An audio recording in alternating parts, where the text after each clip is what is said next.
Então vejam que a importância da tutela provisória é devidamente realizada. O João falou aqui de uma coisa que ainda hoje, né, eu vejo que poucos advogados fazem com maestria quando a gente fala em tutela provisória.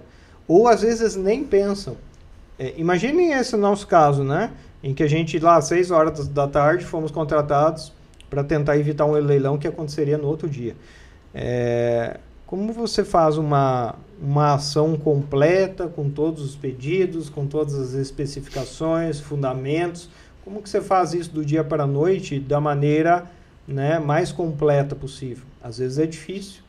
E aí pouca gente lembra e sabe usar na prática a tutela em caráter antecedente.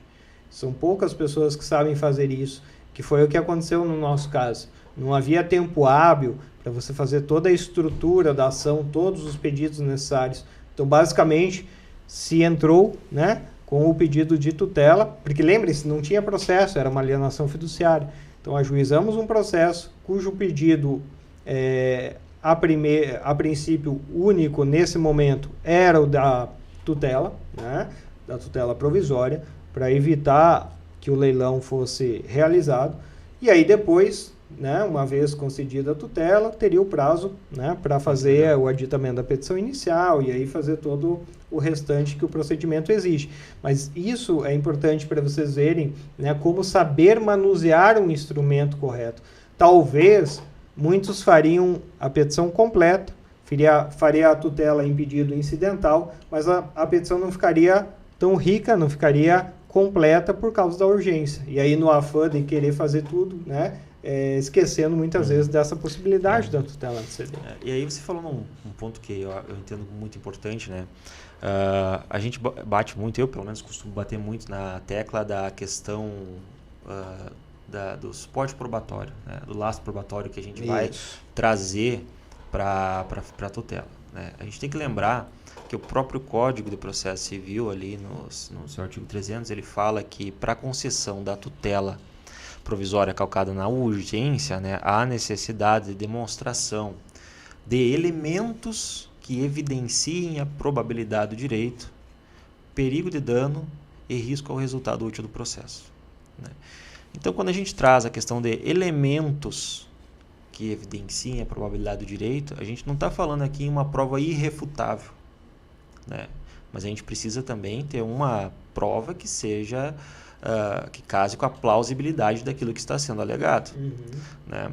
Então, o que acontece? Muitas vezes a gente esbarra aí no dia a dia e verifica situações em que a gente teve uma tutela de urgência indeferida, não vislumbro a probabilidade do direito, mas num cenário onde está sendo requerida aí uma prova irrefutável de que realmente aconteceu aquilo para concessão, né?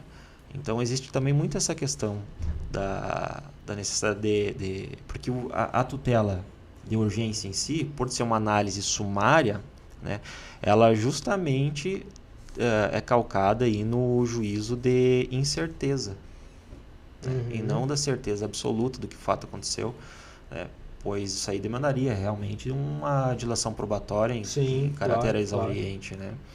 Então, a gente busca trazer e deixar muito claro alguns pontos específicos, né? Por exemplo, qual é a natureza da tutela que está sendo requerida, o procedimento que vai ser utilizado, se vai ser em caráter antecedente ou incidental, né? Quais as provas que a gente tem para demonstrar a probabilidade do direito e quais são os perigos de dano, ou quais são os riscos ao resultado do próprio processo. Então, a gente sempre elenca isso de uma forma muito organizada e concatenada para fins de proporcionar uma compreensão adequada do que está sendo trazido. Né? Eu acho que isso é assim, extremamente imprescindível para a gente ter um bom resultado, né? Um êxito na concessão. E não é tão simples, né? Quando a gente fala parece simples, mas